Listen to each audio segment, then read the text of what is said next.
జై students, welcome to target సిఎపిఎఫ్ఎస్సి. ఈ రోజు మనం ఒక పాలసీ గురించి మాట్లాడుకుందాం అండి. That is India's counter terror policy 2026. దీన్ని రీసెంట్ గా మినిస్ట్రీ ఆఫ్ హోమ్ అఫైర్స్ దీన్ని లాంచ్ చేసింది. మన భారతదేశాన్ని సోషల్ గా, ఎకనామికల్ గా అండ్ వేరే అదర్ ఆస్పెక్ట్స్ లో కంప్లీట్ గా ఇబ్బంది పెట్టే చర్య ఏదైనా ఉంది అంటే దట్ ఈస్ టెర్రరిజం అండి. దీన్ని ఇంతకు ముందు మనం ట్యాకిల్ చేసే విధానం ఎలా ఉండేదంటే కంప్లీట్ గా రాంగ్ అండి. అంటే ఆ టెర్రరిస్ట్ యాక్టివిటీ అటాక్ జరిగిన తర్వాత అప్పుడు మనం యాక్షన్ తీసుకునే వాళ్ళం. That is called reactive safeguard or reactive security అంటే. సో ఈ పాలసీ లాంచ్ చేయడానికి కారణం ఏంటి అంటే prevention is better than cure. Okay, so ఈ ప్రహార్ తాలూకా మెయిన్ మీనింగ్ ఏంటి, సో దీని తాలూకా అబ్రివేషన్ ఏంటి అంటే మీకు ఎక్స్ప్లెయిన్ చేస్తాను చూడండి. So P stands for prevention అండి. అంటే ప్రివెన్షన్ ఫస్ట్ ప్రివెంట్ చేయడం అనమాట. సో ఇప్పుడు ఏదైనా ఎలాంటి యాక్టివిటీ జరిగే అవకాశం ఉంది అని చెప్పేసి తెలిసినట్లయితే సో దానికి తగ్గట్టు ప్లాన్ ఆఫ్ యాక్షన్స్ ముందుగానే మనం రెడీ చేసుకోవాలన్నమాట. Okay, so that is prevention. Next is response అండి.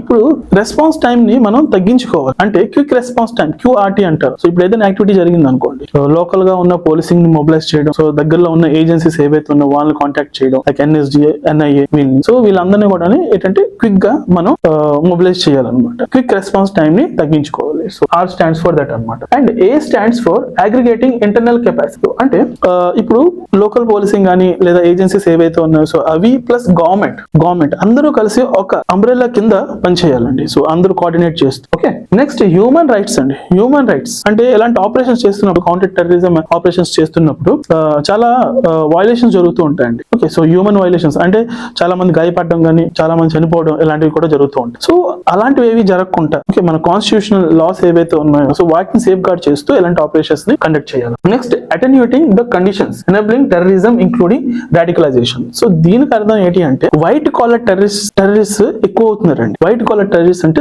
ప్రొఫెషనల్స్ అనమాట. రీసెంట్ గా మనం మాట్లాడుకున్నట్లయితే చాందినీ చౌక్, రెడ్ ఫోర్ట్ దగ్గర ఒక కార్ లో బాంబ్ బ్లాస్ట్ జరిగింది. సో దాని వెనకాల ఎవరు ఉన్నారంటే ప్రొఫెషనల్స్ ఉన్నారు, like lawyers, okay, engineers, teachers, ఇలాగా. అంటే వైట్ కాలర్ టెర్రరిస్ట్ వీళ్ళు ఎక్కువ అవుతున్నారు. So these are the root cause అనమాట. రూట్ కాజ్ అని కనిపెట్టారు. సో అలాంటి వాళ్ళని అంతమందించాలి. సో ఇలాంటి వాళ్ళు సో ప్రొఫెషనల్స్ కూడా టెర్రరిజం వైపు బాగా అట్రాక్ట్ అవుతున్నారు. అలాంటి రూట్ కాజ్ మనం కనిపెట్టి అడ్రస్ చేయాలి, అక్కడ వాళ్ళని అంతమందించాలి. Aligning and shaping the international efforts to counter terrorism. అంటే ఏవైతే ఫారెన్ కంట్రీస్ ఉన్నాయో టెర్రరిజం కి వ్యతిరేకంగా ఉన్నాయో సో అలాంటి కంట్రీస్ తో మనం కొలాబరేట్ అయ్యి కోఆర్డినేట్ చేస్తూ గ్లోబల్ గా టెర్రరిజం ని అంతమొందించడానికి సో వాళ్ళతో పాటు మనం ఫైట్ చేయాలి. Next recovery and resilience. Once attack జరిగిన తర్వాత కంప్లీట్ గా పబ్లిక్ అనేది పానిక్ అయిపోయి సో అలాంటి వాళ్ళు అంటే ఒక భరోసా ఇవ్వాలన్నమాట మనం. So we're there for you, motivate చేసి స్ట్రాంగ్ గా ఉండేలాగా చేయాలి. So that is the meaning of the Prahaar. ఇది మెయిన్ మీనింగ్ అండి, ప్రహార్ తాలూకా మెయిన్ మీనింగ్. సో ఈ పాలసీని రీసెంట్ గా మినిస్ట్రీ ఆఫ్ హోమ్ అఫైర్స్ దీన్ని రిలీజ్ చేసింది అనమాట.